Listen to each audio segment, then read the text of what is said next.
जय श्री गणेश। ओम श्री परमात्माय नमः। श्रीमद् भागवत गीता के 8वें अध्याय का महात्म्य। भगवान शिव बोले कि देवी, अब 8वें अध्याय का महात्म्य सुनो। उसकी सुनने से तुम्हें बड़ी प्रसन्नता होगी। लक्ष्मी जी के पूछने पर भगवान विष्णु ने उन्हें इस प्रकार अष्टम अध्याय का महात्म्य बतलाया था। दक्षिण में आर्मर्दकरपुर नामक एक प्रसिद्ध नगर है। वहां भाव शर्मा नामक एक ब्राह्मण रहता था, जिसने वेश्या को पत्नी बनाकर रखा था।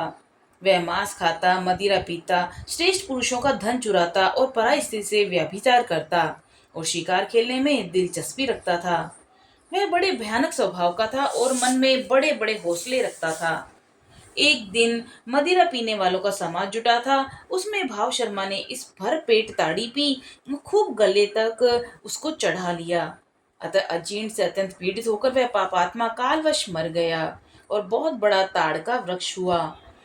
उसकी पत्नी और ठंड उसकी घनी और ठंडी छाया का आश्रय लेकर ब्रह्म राक्षस भाव को प्राप्त हुए कोई पति पत्नी वहां रहा करते थे।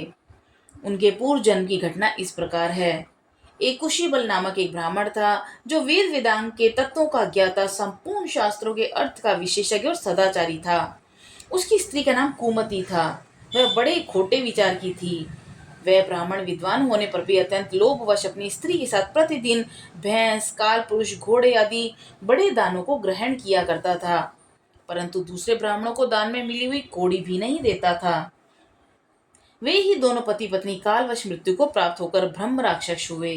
वे भूख और प्यास से पीड़ित होकर इस पृथ्वी पर घूमते हुए उसी ताड़ वृक्ष के पास आए और उसके मूल भाग में विश्राम करने लगे। इसके बाद पत्नी ने पति से कहा कि नाथ, हम लोगों का यह महान दुख कैसे दूर होगा तथा इस ब्रह्म राक्षस योनि से किस प्रकार हम दोनों को मुक्ति होगी। तब उस ब्राह्मण ने कहा कि ब्रह्म विद्या के उपदेश, अध्यात्म तत्व के विचार और कर्म विधि के ज्ञान बिना किस प्रकार संकट से छुटकारा मिल सकता है। यह सुनकर पति ने कहा कि किम तद ब्रह्मा, किम अध्यात्मम, किम कर्म पुरुषोत्तमा। अर्थात पुरुषोत्तम वह ब्रह्मा क्या है, अध्यात्म क्या है और कर्म कौन सा क्या है। उसकी पत्नी के इतना कहते ही जो आश्चर्य की घटना घटित हुई उसको सुनो। उपयुक्त वाक्य गीता के 8वें अध्याय का आधा श्लोक था। उसके श्रवण से वह वृक्ष उस समय ताड़ के रूप को त्याग कर भाव शर्मा नामक ब्राह्मण हो गया। तत्काल ज्ञान होने से विशुद्ध चित्त होकर वह पाप के चोले से मुक्त हो गया तथा उस आदि श्लोक के ही मातम्य से वे पति पत्नी भी मुक्त हो गए। उनके मुख से देवाति 8वें अध्याय का आधा श्लोक निकल पड़ा था। तदंतर आकाश से एक दिव्य विमान आया और वे दोनों पति पत्नी उस विमान पर आरूढ़ होकर स्वर्गलोक को चले गए।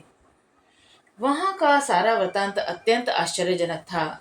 उसके बाद उस विद्वान ब्राह्मण भाव शर्मा ने आदर पूर्वक उस आदि श्लोक को लिखा और देव देव जनार्दन की आराधना करने की इच्छा से वह मुक्तदायिनी काशीपुरी में चला गया। वहां उस उदार बुद्धि वाले ब्राह्मण ने भारी तपस्या आरंभ की।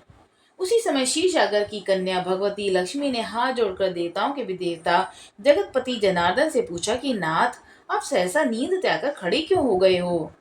श्री भगवान बोले कि देवी, काशीपुरी में भागीरथी के तट पर बुद्धिमान ब्राह्मण भाव शर्मा मेरी भक्ति रस से परिपूर्ण होकर अत्यंत कठोर तपस्या कर रहा है। वह अपनी इंद्रियों को वश में करके गीता के 8वें अध्याय के आदि श्लोक का जप करता है। मैं उसकी तपस्या से बहुत संतुष्ट हूँ। बहुत देर से उसकी तपस्या के अनुरूप फल का विचार कर रहा हूँ।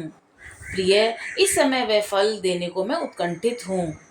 पार्वती जी ने पूछा कि भगवान श्री हरि सदा प्रसन्न होने पर भी जिसके लिए चिंतित हो उठे, उस भगवत भाव शर्मा ने कौन सा फल प्राप्त किया।